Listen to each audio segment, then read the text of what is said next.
Welcome to MSP Unplugged, episode number 54, Customer Service with a Smile.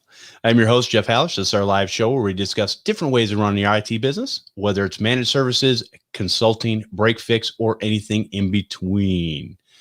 All right, let me introduce our co-host for today. We have Paco LeBron from Prodigy Techs. Paco, how you doing? Oh, better than good, better than most. Awesome to have you. And we also have Charlotte Purvis from charlottepurvis.com. Charlotte, how you doing? I'm doing well. Thank you. I'm going to borrow Paco's lead in. Well, I stole mine from the great Les Brown, so that's where I got that from. Okay. I like it. Very cool. All right, Paco, let's go ahead and I'm going to ship it over to you. Our call to action for today for TechCon Unplugged 2021. Oh, that's happening, huh? But yes, but yes, if you've been hearing us for the past, I don't know, maybe 3 months to 4 months now, we are having our signature event, our meetup conference, everything in between, called TechCon Unplugged. It will be here in Chicago, really in the Chicagoland area in Rosemont, right by the airport. And it will be at the beautiful Aloft Hotel, September 17th through the 19th. We're going to have a lot of great community activities. We're going to be able to meet your peers, rub elbows because we can't press the flesh in the times that we're in. We're going to have a lot of great vendors, and we're also going to have a lot of great entertainment / food and good times. So the ticket sales are $199. And what do you get with that $199? We're going to make sure that you're fed and taken care of from the moment you get to the hotel. That's going to be Friday night and Saturday night. We have our Friday night and Saturday night socials. We have our breakfast and lunch for Saturday and Sunday. And there's going to be a lot of great content with a lot of returning vendors and a lot of new vendors that are coming on as well. I know the website is a little stagnant right now. However, we're looking to get that updated hopefully next week. We're just waiting for the contracts to get signed so we can formally announce who's going to be at the show, and so we can release the agenda as well. Because obviously, as the pay-per-views say, the card is subject to change. So that's kind of what's holding us up right now, but we're going to have a lot of information. We got a lot of agendas. We have a lot of content that's already been planned. We're just waiting to confirm all those signatures and go from there. However, we do appreciate all the support because we're still seeing those ticket purchases happening. As we mentioned before, because of restrictions, we can only have so many people in the hotel unless restrictions loosen. So we do encourage you to purchase your ticket as soon as possible, because once we are at capacity, we will have to develop a wait list. And then if things loosen, then obviously we will reach out to those on the wait list. So if you don't want to be on the wait list, head over to techconunplugged.com, purchase that ticket, and we look forward to seeing you here in the fall. Awesome, man. Thank you very much. Good to know. All right, so let's go ahead and Charlotte, let's give the audience a little background on yourself, where you came from and how you got to be doing what you're doing today. Great place to start. And I'd like to say hello to the audience and to say that one of the most important things for you to know about me is that I still call Tuscaloosa, Alabama, my home, although I live in North Carolina right now. And what's the connection? The connection is that when I finished writing my book, The Customer Communication Formula, last year, it dawned on me that that book really started in Tuscaloosa, Alabama. When I grew up, we learned the importance of treating people with respect, the importance of having no regard for whether a person was highly educated or just finished elementary school. I mean, all of those lessons we learned. And then when I finished writing the book, I thought, you know what? If somebody would ask me, how long did it take you to write the book? I would say a lifetime, because I started that book when I was growing up in Alabama. So fast forward to my career, my great passion is around customer service, specifically helping the people who provide direct services in any capacity, whether it's the IT professionals like your audience, whether it's somebody in pharmaceuticals, wherever they are, to help them know the most effective way to communicate with customers. So it's customer service broadly, but if you want to really focus on what Charlotte Purvis does, it's how do we communicate with our customers. And I think that's a great background story, by the way. I also think that customer service, when we were talking about this before the show, Charlotte, that customer service is one of these things that's kind of, it's gone by the wayside with a lot of companies out there, and that's unfortunate.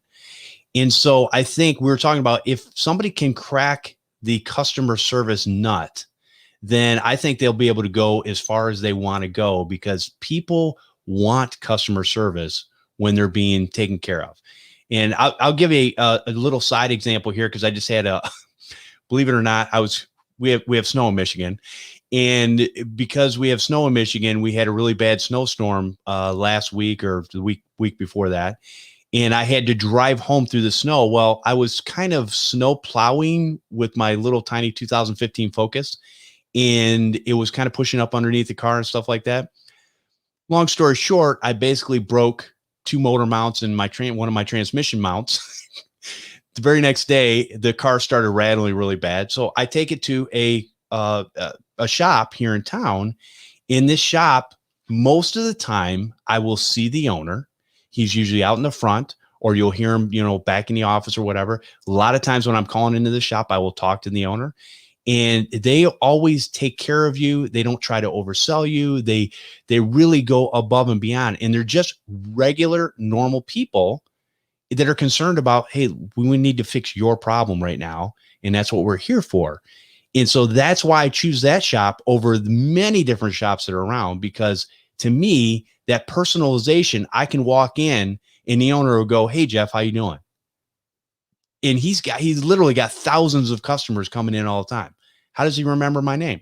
I don't know, but he does, and so it's a great experience. And I think that's one of the things that will make businesses go a long way, is when they can have that customer service and be helpful to their customers.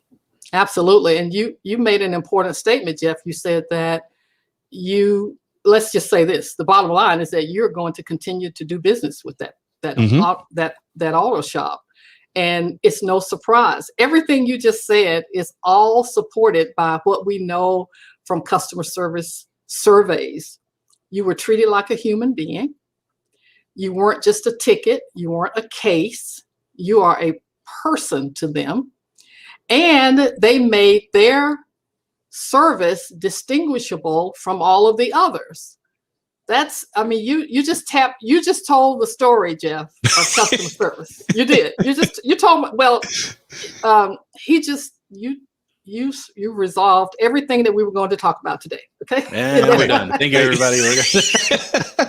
But I think one of the pieces that, to carry on to that conversation is, Charlotte, why don't you kind of tell us a little bit more on, I think a lot of people just, in order to kind of achieve that, they really have to understand how to really, what's the word I'm looking for? Basically be in tune with being empathetic. Because I feel like the empathy is really what helps with that customer service and breaking the barrier. As you just said, they're not a number, they're a human being. You understand, you feel for them, right? And understand. Can you just leverage a little bit more on like that in term, and maybe even for those that don't know what empathy is, what's the best way? Because I have an analogy of what sticks in my head from a sales trainer. That is a terrible analogy, and I mean, I can say it here, but it's one of those where I now remember it because of how it was mentioned to me. Yes. So empathy was one of the top subjects for my conversations with my clients in 2020, and we all know why. First of all, it is a requirement of customer service. In fact, if you look at different companies who are the experts in customer service, and they will list the top customer service skills, empathy is almost always on the list of what's required for customer service. So that's the first thing I want to say. Secondly, if one of my clients actually said it best, and I'll borrow the line from him. He said that empathy has never been more important. And this was written in the spring of 2020. So you all just think about everything that was going on in the spring of 2020. And that's when he wrote that line to me. Now, empathy, Paco, means that I feel with you. I'm with you. I don't feel sorry for you. It's not like pity. It's totally different from pity. It's not, I don't feel sorry for you, you poor thing, as one of my clients said. That she's after she went through the empathy training, she said, oh, maybe I shouldn't say that. I said, because I was trying to help them understand the difference between empathy and pity. She said when she gets people on the phone and they call and they have a sad story, she said, oh, you poor thing. So, well, but I'm sure that, it was taken the right way. But anyway, so Sure. it's not pity. Now, here's the big discovery that I had last year, and I shared this with my clients. So what I was able to say to them is that it is unreasonable to expect in the course of a month, just think, they manage hundreds of calls. How are we going to expect them to feel empathy for every single person who calls in? Okay, you all, let's just resolve this right now. That is unreasonable to expect that. What we can expect is this. We can expect them to be able to express empathy. So what did we do? We gave them a list of empathy phrases to use. And so we want to, don't put that pressure on people that every sad situation that they listen to, that they're going to have this deep feeling about it. Instead, in customer service, let's focus on how do we express the empathy. So here, fast forward, just recently, I had an opportunity to hear one of the persons that I trained. And I mean, the customer said ABC, and I mean, she came back with 3 empathy phrases just right in order. We I'm so sorry that, I regret that you had that experience. Check this out. But I'm glad you called us. And thirdly, I am here to help you. In other words, I now own this. You all, rave reviews. So she did exactly what we talked about. She didn't sit there and say, oh, I'm so sorry. That's such a terrible story. You must be miserable. No, she went straight to her empathy expressions. It was like music to your ears. So that's my mini lesson, Paco, and Jeff, on empathy for today. No, I mean, I think it's a very big topic to talk about, especially in customer service, because a lot of people either don't know what empathy is, or they confuse empathy for sympathy, right? And I think that's the biggest trick. So the sales trainer, Victor Antonio, when I was going through a sales intensive training with him, he was he surveyed the room. He says, okay, explain to me what empathy is. And it's funny. And he says, the next words I'm going to tell you, this scenario, you will never forget what empathy means after that.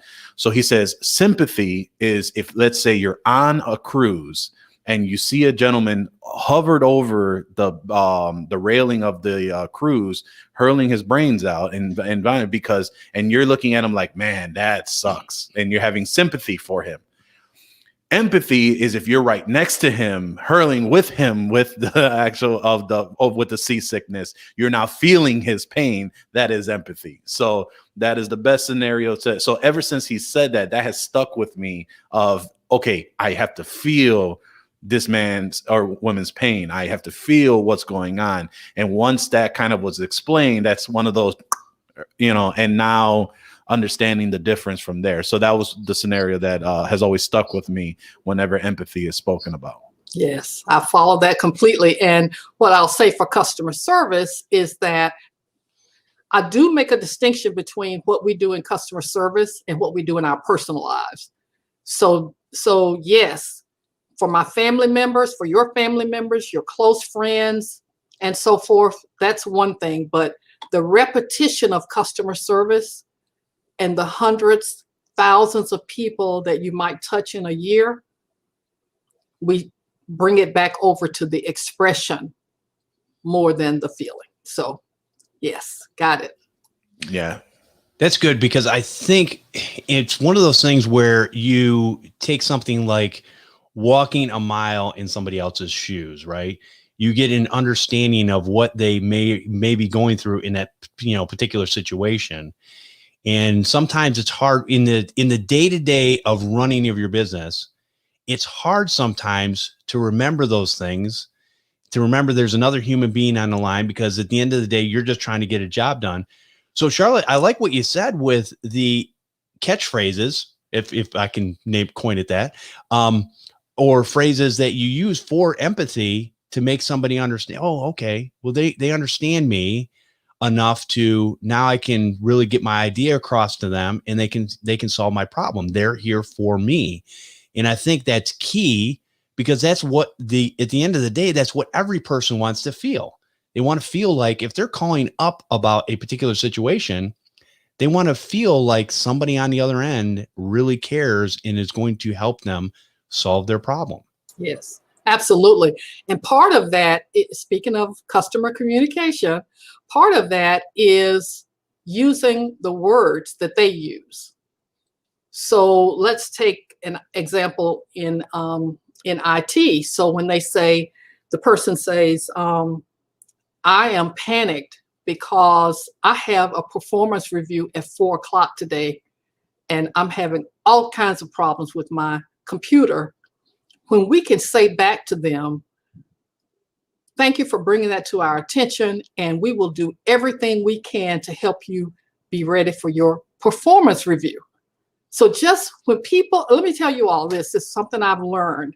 When people hear you say their words back, then they don't feel the need to keep repeating it. I was listening to a call recently where the person on the other side literally said the same thing 3 to 4 times, I think it was. Because you know what? We never said the words back. But there's something that happens in our brains when we hear our words back. It reduces that need to keep saying the same thing. Because in a sense, what you say to me, you're saying is, I got it. So you said performance review, I said performance review. If someone comes to IT and they say, you know what?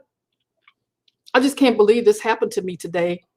I have a major presentation to do today at 3:00. I can't believe that. Why would this happen right now? When we say back to them, earlier you mentioned that you have a major presentation at 3:00, blah, blah, blah.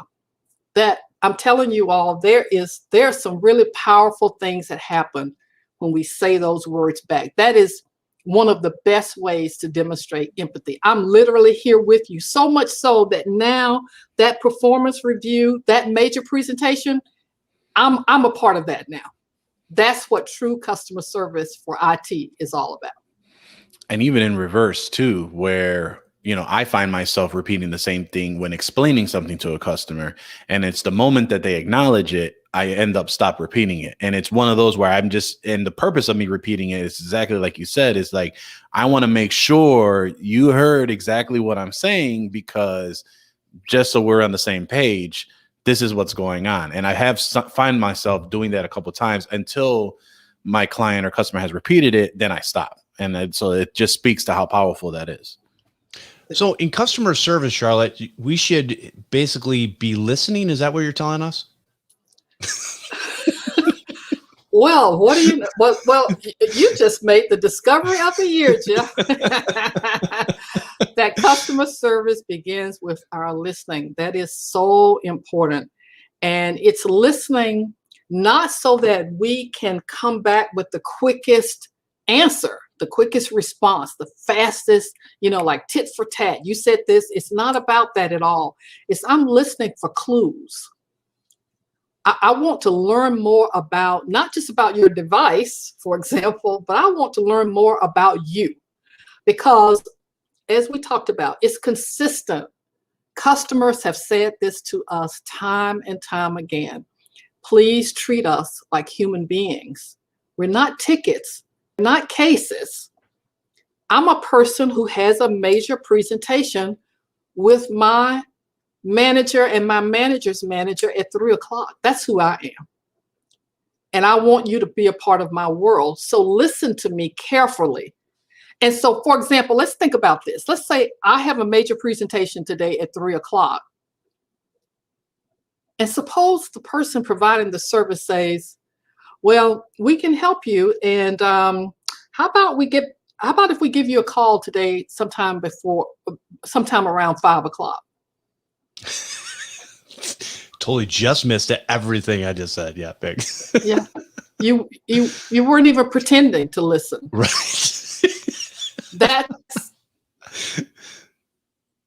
That's when I get brought in, you all, situations like that. So can you imagine, I mean, just completely, and not only did we not listen, what we've done is we've just said that you're not even important to me at all. Your device is important to me, but not you. Right. You get it? Yeah. And that's a big thing too, because I think for a lot of us, especially those that have a lot of tickets and requests and things that are coming in our head, and I can only imagine for my techs, they're just trying to get through the day. They're trying to figure out their own stuff. They're trying to figure out their own thing. And then it's not until you realize, like when you take that next level. And so when you said that, I just thought of one of my clients where, she couldn't get into her email, and it was one of those where it was a week that went by. She hadn't accessed her email. She couldn't reset the password. So, I was brought in directly and I had to figure out what was going on. So it was a priority to me, one, because it was the partner of the actual client. And then two, just to understand, like, okay, what's going on? And as you're looking at the ticket, it's saying all these generic items when it's like, well, why couldn't you just pick up the phone? Like, you could see that it may not be an urgent issue for us because she couldn't get into the email to access this one email address, which is deprecated and doesn't have access, but she needed this for a particular situation for work. You could have just made a phone call and said that to her instead of the back and forth. Right. So it's just one of those where stop looking at it as a ticket, but the person behind it, that's how you can just increase your value to your customer to understand that, you are the sounding board for really what you're hired for is for their issues. Absolutely. And it also sends the message that your IT service is in alignment with your overall company mission and vision values for your external customers. And for all of our IT professionals to really grasp the idea that our internal customers are important as well. And a lot of what we teach, Jeff, in customer service, we think we're talking just about our external customers. But just look at the topics we've talked about today, the empathy, the communication. Here's a couple of lessons for us. One is that this is important for our internal customers, but here's an unexpected benefit that I have been made aware of through my clients, my awesome clients, as I call them. They tell me repeatedly that the communication skills that they've learned benefit them in their personal lives, and it also benefits them in their career advancement. I can't even begin to tell you how many times I've been told that. Recently, that moment when you get a box, you say, I haven't ordered anything. I wasn't expecting a box. And you think, what could this be? And guess what? It was a gift from a client from years ago, something that I helped her with. And she sent a gift to say, thank you, because you helped me. And it has helped me personally with my family, and it's also helped me in my career. That's one of the surprise outcomes, that the communication skills we're talking about will help people move forward both personally and professionally. My clients, if they were here, they would add an amen to that.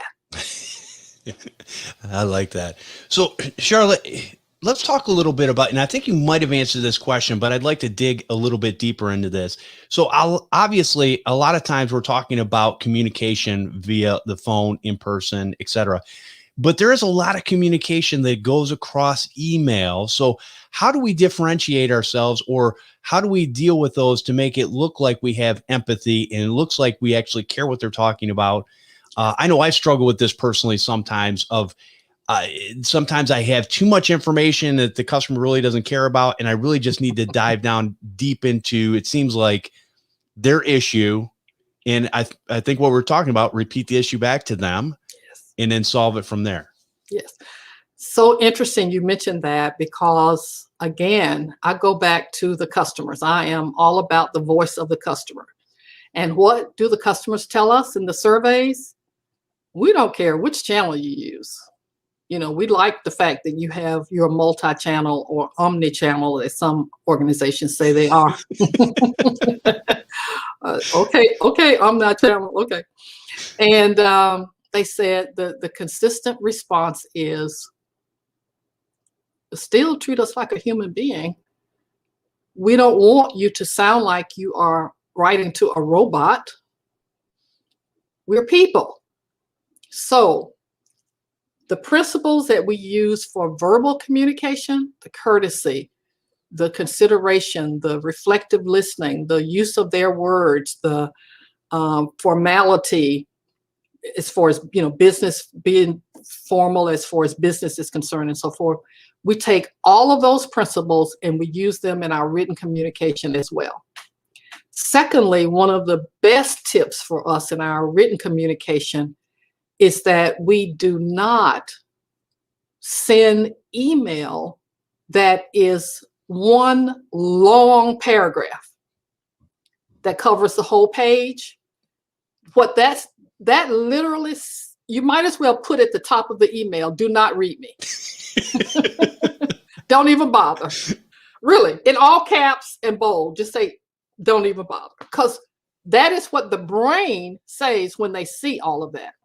So I just did a lesson with some clients in last year, in fact, where I showed them how to take a lot of information, and you need to, let's break it out, make it easy on the eye. And I just call it giving it room to breathe. Put a line or two between the paragraphs.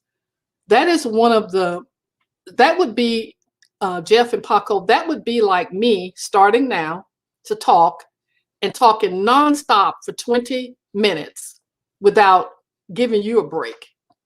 After about 5 to 7 minutes, you will start tuning me out, and it has nothing to do with me. It has everything to do with how much bandwidth you have for that. So we have a lot of information to share, but please be courteous enough to take that long paragraph and make it 3 paragraphs and help my eyes know what's important throughout that. So that's an example where we take a lesson from verbal communication and we apply it to our written communication. Yeah, my previous employer had a system, because I used to work at an automotive software firm. And, when it comes to cars and vehicles, and Jeff can chime in on this, they have 15 million features, and the sales guys are trying to say what they're about the car and how to sell it. And, before, the big car websites like autotrader.com, cars.com, etc., would only be able to take a blob of text and kind of jam everything inside of it. So my previous employer used to call what you're referring to as far as those breaks and paragraphs as optimal format. Is what they would call it. And what it would do is it basically would insert HTML breaks on the several sections to explain what's going on with that vehicle, so that someone who's looking to purchase a car and they're not overwhelmed with all of this information, like they could care less if there's power doors, like that's pretty standard after a certain year of the vehicle. But, it has a one owner Carfax. It has clean brakes, things of that nature that they want to highlight and free format that. So from that, I've actually applied that to my email communications, like you just mentioned. And although they may not look like full paragraphs, and an English teacher may, wring my neck out because it doesn't look proper, or it's not written properly, but breaking out those sections I've seen has proven to be more beneficial to the my client or to the end user reading it, because exactly like you say, I try to break it out per topic, so as they skim it, they'll get to what they want to do for whatever's important to them, and then they can go through the email should they decide to from there as well. Yeah, I think from a practical standpoint, and I can tell you from my experience, is when I have sent out those long, drawn out stories that nobody really wants to pay attention to, or it's, hey, too long, don't read. You basically have this big paragraph that nobody's paying attention to, and that's exactly what would happen. And the reason I knew that is because people were contacting me and asking the questions that I had already answered in the email. So therefore, I knew they didn't read the email. So I learned a long time ago, and I don't know really where I learned it from, to break things down into paragraphs. It's probably from other people doing it for me, because I was the same way. If you can break it out, I can see the different subsections, so to speak, and understand those in little bite-sized chunks, which makes obviously my brain able to, pull more in. So I started doing that. And what had happened was I started getting less questions about the stuff I'd answered. People were like, oh, okay. Hey, thanks. Appreciate it. And I'm like, oh, hey, that works. Yes. And what I'll say is that a lot of what our listeners today, a lot of what they do is instructions. So I have seen the emails that the instructions were all in one paragraph. It just doesn't work. So here's the rule of thumb. If it's step-by-step instructions, we need numbers. Number 1, number 2, number 3, number 4, number 5. If it's just a list of general suggestions, then we make it a list, a highlighted list. But make sure that we, as of today, let's all agree that if it's instructions, please do the courtesy of putting them in numerical order so that I can then follow them. You will gain more buy-in from me if I can say, I completed number 1, now I go to 2, now 3. You're helping me a lot. So that will make a big difference in our written communication. I think from a troubleshooting standpoint too, when you think about those things, if somebody gets stuck on one of those steps, instead of going back through the whole thing again, you can basically go back to where they got stuck at. Hey, I did 1 through 4. I get stuck on number 5. I'm not really sure what to do here. And that's going to take you less time to go, oh, okay, maybe I didn't put that well enough in there for you to understand. Here's what you need to do. Oh, okay. Instead of, well, did you do this? Did you do this? Did you do this? And it just makes that communication go out that much farther. And I believe that people get frustrated on both sides, because it's like, I already gave you the answers. Why are you not listening? Why just do what I tell you to do? These types of things. And the other person's frustrated because their problem's still not solved. So they want to have something where they go, you're not really solving my problem. And so there's all this big frustration that people have, I think, is not a customer service, centric way to deal with stuff.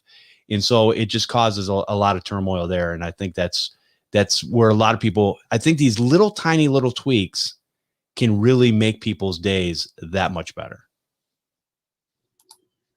Exactly. And if, let's say in step 3, let's say we're at step 3 in these instructions, and there are 2 possibilities of what can happen when we're in step 3. You all know examples like that.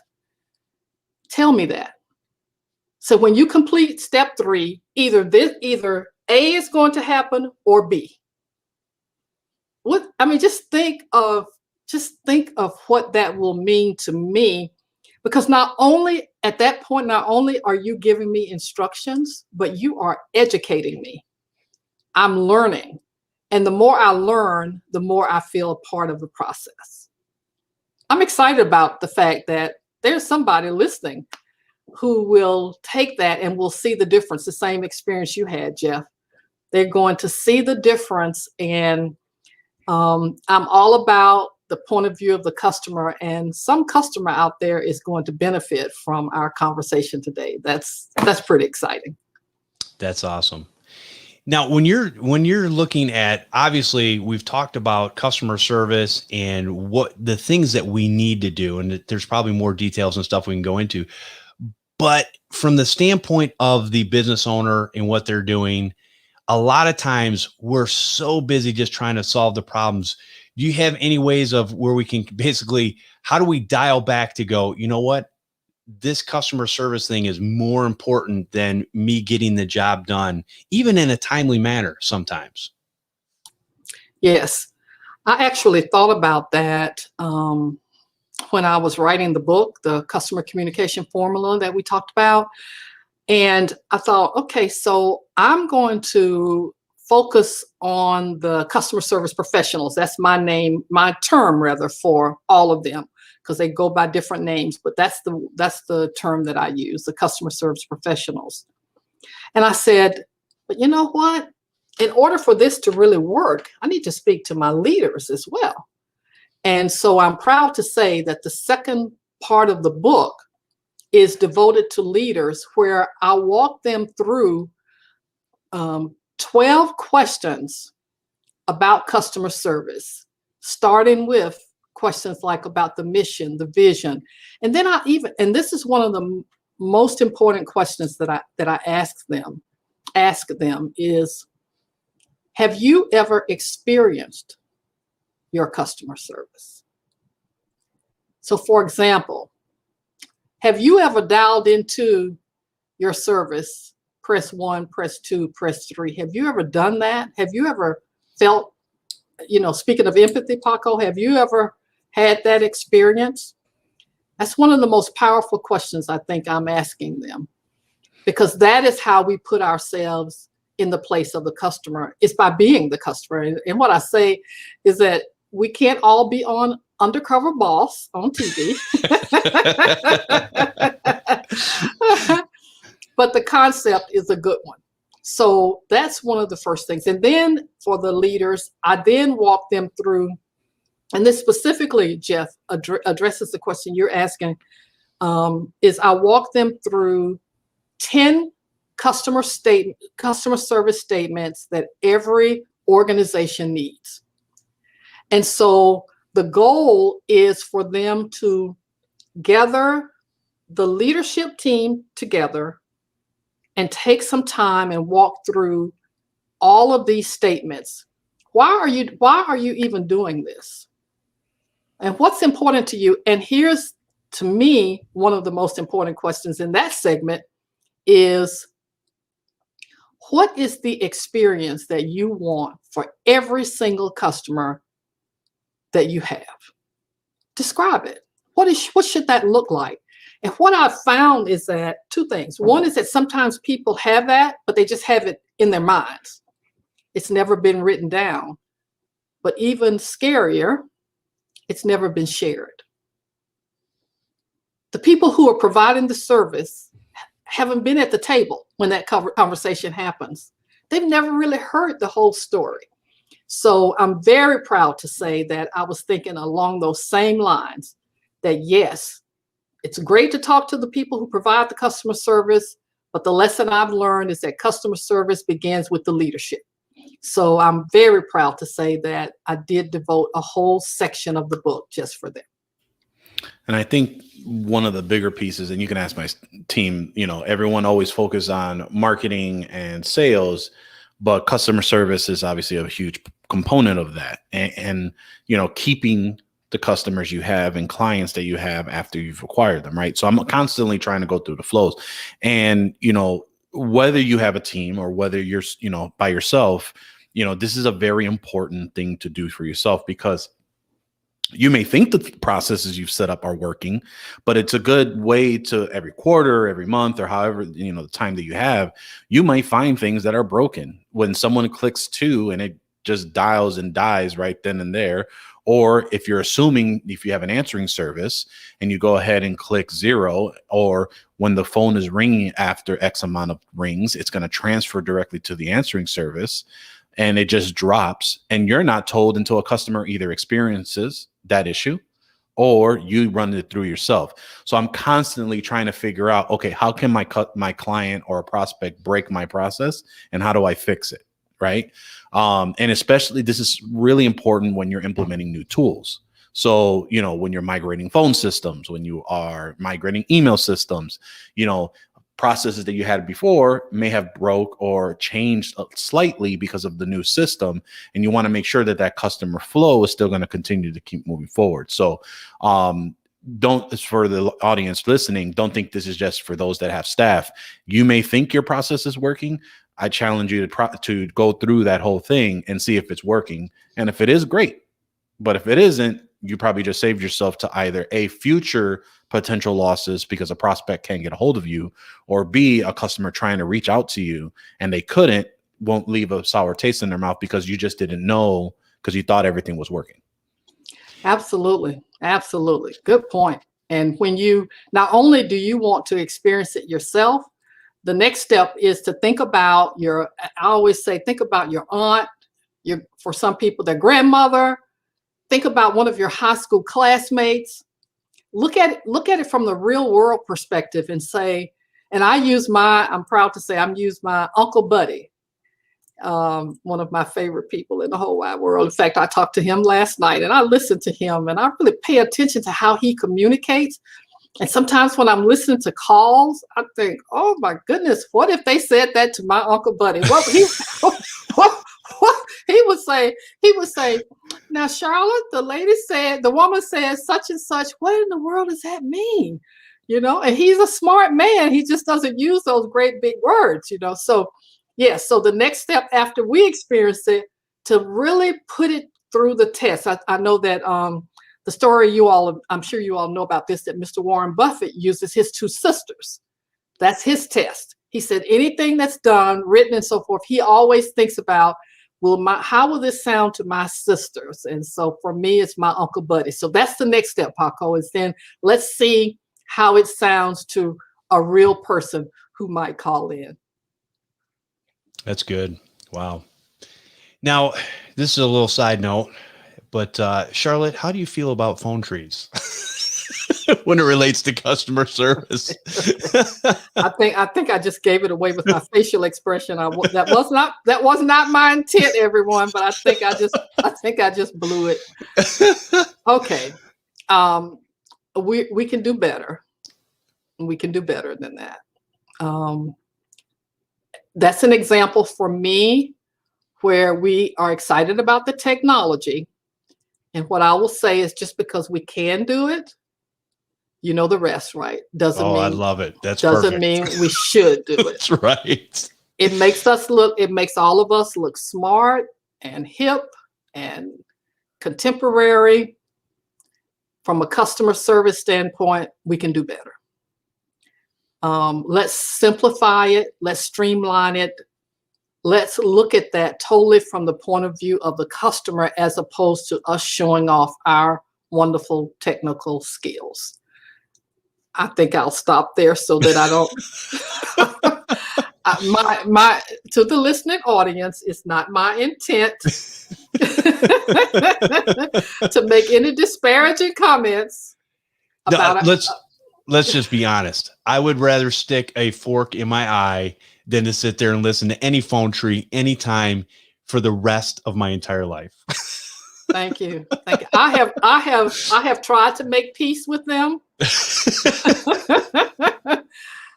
If anybody is listening, and you have one and I can listen to it and give you some feedback, why don't we say this? The first person who contacts me for some feedback on that, I would like to do that as a part of you win the prize. If you'll contact me, I would really like to do that. I have, as I told Jeff at the beginning, Paco, I have so many opinions. You and Jeff will get along very well. I have opinions. Yeah, he has plenty as well. Yes, plenty. And I was so happy. This is an audience that I have wanted to speak to. I have some information for you. I have opinions. We want to take your customer service to the next level. And what that means is we want you to become as fascinated by people as you are by devices. So you can take a device and you can figure it out. Well, some of the skills we're talking about, you can also do that with. That's how I am about people. I feel that same way. I want to know what's really going on. I want to get into the situation with the performance review. I want to hear more about that major presentation. You all, if we can do that, if this is a contribution to us taking customer service to the next level for this profession, then I'm all in. I agree. And it's one of those things where I think it's one of the, it's like things like documentation. Okay. In most businesses, we suck at documentation. We don't take the time to do it. We don't set aside time to be able to, do our processes and all that kind of stuff. So it's kind of, we throw the mud at the wall and we're going to see what sticks. But from a customer service standpoint, I agree with you wholeheartedly. Fixing a computer and dealing with a person is really not that different. I think a lot of people will differentiate things because they look at somebody and they go, well, I'm not a people person. Well, if you exist in this world, yeah, you are. You might be a bad people person, but you are a people person. And so you want to work on your skills to become better so that your business grows. And that so you have these long-lasting relationships that actually makes your life enjoyable, because we talk about customers all the time where when a certain customer calls and we cringe because we don't want to pick up the phone, maybe that's not the right customer for you.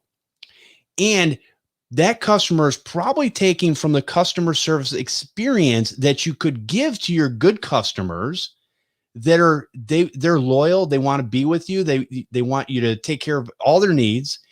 And so a lot of times we need to look at these things and go, okay, I need to deal with people in this manner. And maybe I need to get rid of some people that don't want to be dealt with nicely or whatever.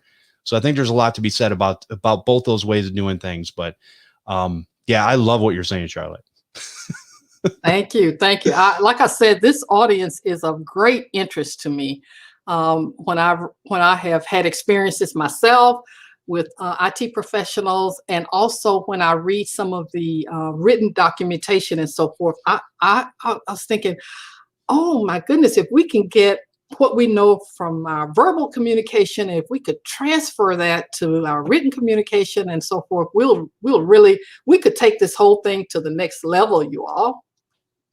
And I think one of those things too, when we think about delving into, and especially with email communication, because that's something we don't necessarily need to handwrite certain things that we're sending to customers. If we can use some of the catchphrases and stuff like that and listen to what the customer is saying, we might have to adjust it a little bit. But when it comes to instructions and different things like that, once you document it one time, you can kind of put that stuff out there and treat all your customers similarly. And everybody's going to be happy for that, even though, I've been accused of copy and pasting before. But I copy and paste because the information is identically the same. But always in the beginning of the email, I will put something that's personalized so that they know that I actually read their email. So the rest of the information, yes, is copy and pasted, but I do put something in there so they know I'm paying attention to them, which I think is important. Absolutely, it's important. And when I tell you that I'm panicking because I have a major presentation with my manager and my manager's manager at 3:00 today, the sooner you can let me know that you heard that, the better. So when you put that in that first paragraph, thank you for contacting us, Charlotte. As I understand it, you have a major presentation with your manager and your manager's manager today at 3:00. Here are the next steps. I'm gonna go and enjoy my lunch. You have no idea what that would mean to me for that to be in that first paragraph. Yes. Isn't that awesome, you all? As opposed to, we receive your ticket. You will hear from us in the next 24 hours. Have a good life. Take care of yourself. I know. Have a good life. Take care. And look, life is hard. It's just not fair, is it? It's not right. But And I do agree that is one piece, exactly like you just said, is with a lot of people who, and I'm included, and I updated this a long time ago, is for those that have PSAs and ticketing systems and things like that, update the out-of-box response. Make it sound like it's you, not just a generic, because exactly like you said, I'll see some of these things where I submit a ticket and it says, we'll get back to you in 24 to 48 hours. We appreciate, et cetera, et cetera. But you could just tell it's just the default template from the ticketing system. Take a little bit more emphasis on trying to mold that message that matches to your brand. Well, let me just say this real quickly. Get back to you. What does that mean? Right. Okay. Yeah, I'll get back. What does that even mean, you all? I mean, are you going to send an email? What?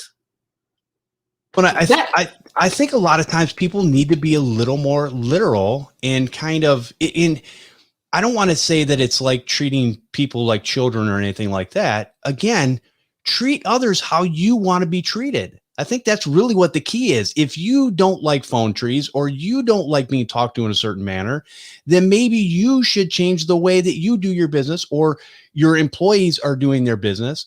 And I like what you said before, man, that's a great idea. I mean, really, how hard is it for the owner of the company to either have a friend and be on speakerphone or just call in and maybe they won't recognize your voice?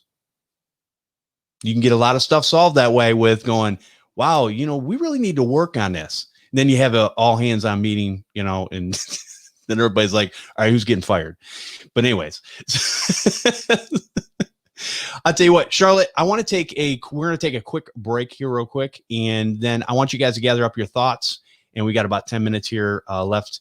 And kind of anything that we didn't cover up to this point, we're going to go ahead and throw that on the table. And we'll talk about those things here in a second. But if you would like to support this show, I encourage you to go over patreon.com/MSP Unplugged. And Paco, what does that get you? Well, with the low price of $1 a show, you'll be able to not only gain access and content from us truly, but you also gain access to our private Facebook group. And what does that mean, the private Facebook group? Because it's no longer called the super secret Facebook group that Jeff likes to call it. And that's obviously because Facebook is working on their branding too. But we have built a community, at least in Facebook for now. And I know we keep saying it, but we're working on other ways of communicating and bringing content directly to our audience. But with you supporting through Patreon, you'll have a safe space to ask questions, really engage with other of your fellow like-minded peers to get essentially information that you would otherwise may not feel comfortable in asking. I think, frankly, there's a lot of Facebook groups that are out there that are much larger than the one that we provide.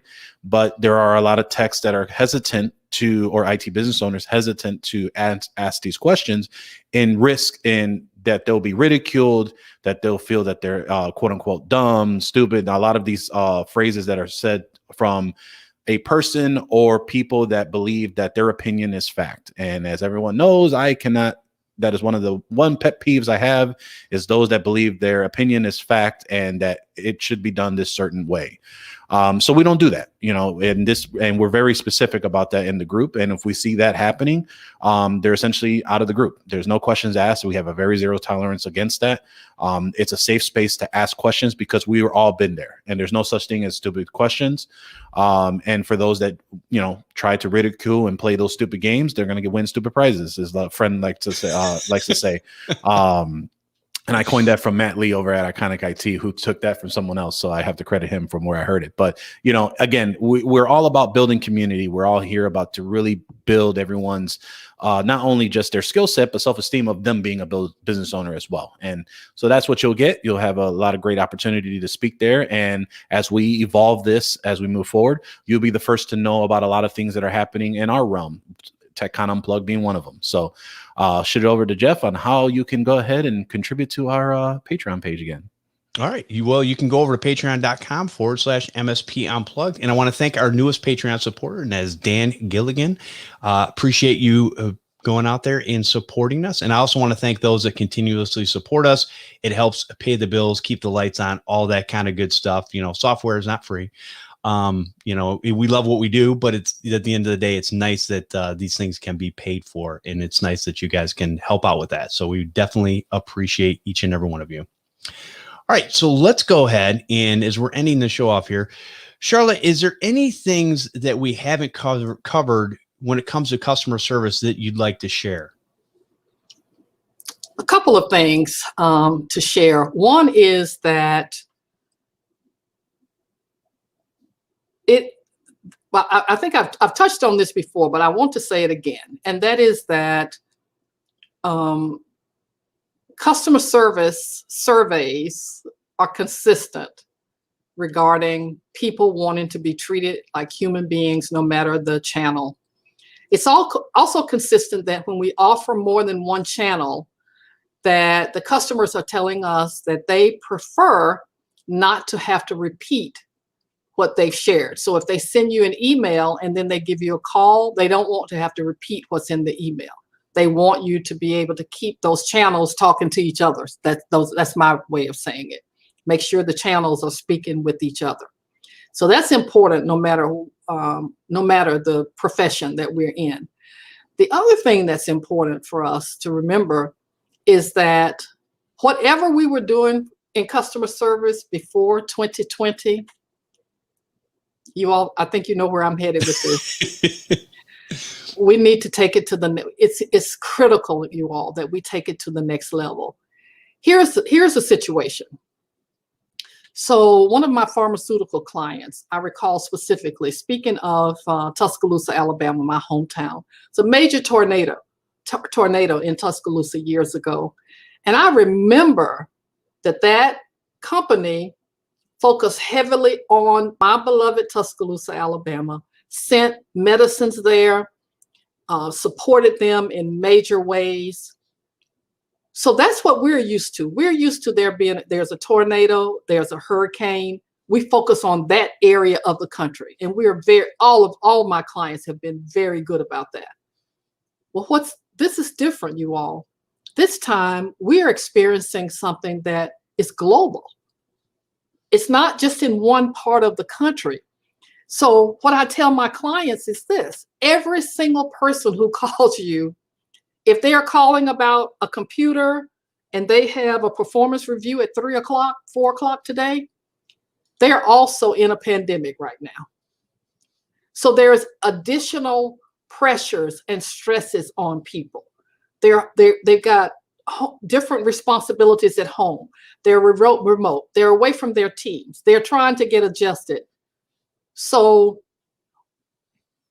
I'm making an appeal that all of us practice more empathy, take our customer service to the next level. What I believe strongly is that if we do this, if we can do this during this period, then we're all going to be better on the other side. Our programs will be stronger. Our service delivery will be stronger. So that's the message that I have right now. And it's no coincidence that, I wrote my book during the pandemic. And I thought, isn't that just interesting when customer service is so important? But I've been told for years, you need to write a book. You need to write a book, clients, colleagues. But I've never been so motivated as I was in 2020. This is a time for all of us to shine and to realize that every single person who contacts IT, remember, if they are calling about a computer issue, they are also living in a pandemic right now. So can we step back? Can we listen more? Can we not be upset when we hear a child crying or a child walking past the camera? Let's just lighten up, everybody. Let's give each other a break. So that's my heartfelt appeal, and I am proud to be a part of the customer service profession, and I'm especially proud to be a part of it now so that I can bring my passion and my appeal to this audience today. Very well said. Thank you very much. And we're going to talk. Let's go over to Paco. Paco, any lasting thoughts before we end off? Anything that you haven't covered? I think Charlotte knocked that out of the park. I mean, I think we just have to understand that, one, there has always been an emphasis that customer service, as much as it's touted in marketing and your sales pitches and things of that nature, you got to back up what you talk and really understand and display that as best as possible. And then especially now during these times, it's so important to understand that this is what makes or breaks your business, and in this digital world where the word passes faster than ever before, you just have to make sure that you treat everyone as a decent human being. I mean, that's just the downright fundamental of just living. And if you can when you internalize that in your company's culture to not only your staff, but your customers externally as well, you will see that you will succeed. May not be immediate, may not be in a year, may not be in 5 years, but eventually there will be that point where people are going to go to you because they're tired of being treated as a number, a ticket, or just being talked at and not talked with, and then understanding what's going on. I think one of the things that I learned today was I'm going to have to pull out "suck it up, buttercup" out of my vocabulary and not use that anymore for my customers, because I don't think they like that. No, it's been a lot of great information, Charlotte, and I really, really appreciate you coming out and sharing all this information about customer service. Is one of my things that I'm very passionate about, because I believe it's one of those lost arts that needs to be reinvented, revitalized, and people really need to start paying attention to. So obviously you've got a business out there, charlottepurvis.com, and you also have a book. If you could tell people where they could find that or get a hold of you, that would be awesome. Absolutely. So I am very proud to share that the book is The Customer Communication Formula: How to Communicate with Your Customers and Boost Your Customer Service Brand. It's available in 3 formats at Amazon.com, and it's a brand new book. So far has been received and reviewed very well. So I'm very excited to share that with you all. And of course, as you mentioned, Jeff, my business is charlottepurvis.com. And I am looking forward to hearing from your audience and hope that somebody will contact me so that I can help them with the situation we talked about earlier. And I also want to say that if you have any issues reaching me, you can always contact Jeff and Paco. And these are 2 of my new business associates, and I'm very proud to be a part of the team. This is something I have wanted for a long time, seriously. So I'm glad to be here and glad to share this information with our audience today. Thank you all very much. Thank you. And we definitely appreciate it. All right, Paco, if people want to find out where you're at or what you're up to, where could they go? Oh, Jeff, they can tune into this fine programming every Friday at 12 o'clock Eastern Standard Time, or noon, I should say, or 11 o'clock Central. I don't know if it's Standard Time. I think it's Daylight Savings Time. But either way the case, feel free to stop doing that a long time ago. I don't know why you keep bringing that up. 11 Central, 12 noon Eastern. Feel free to tune in on YouTube, or you can always go ahead and tune in to us on one of the podcatchers that Jeff will go ahead and mention in his spiel. So that's where you'll be able to find me. Yeah, you can go over to youtube.com/MSP Unplugged, and you can subscribe and hit that notification button, because apparently that's what the young kids are doing nowadays. So go ahead and do that just because it's a good thing to do. And then when we're going live and all that kind of good stuff. And you can use as Paco said, you can use your favorite podcasting app to take us with you wherever you go, whether you're doing the dishes, mowing the lawn, as soon as it gets a little nicer outside, and all those kind of things, driving to a customer in your car. It's great to just hear some talking people that hopefully you get some good information from, and makes your drive that much better, because nobody likes to drive long distances to customers with nothing to do. I want to thank everyone for listening, and we'll see you next time on MSP Unplugged.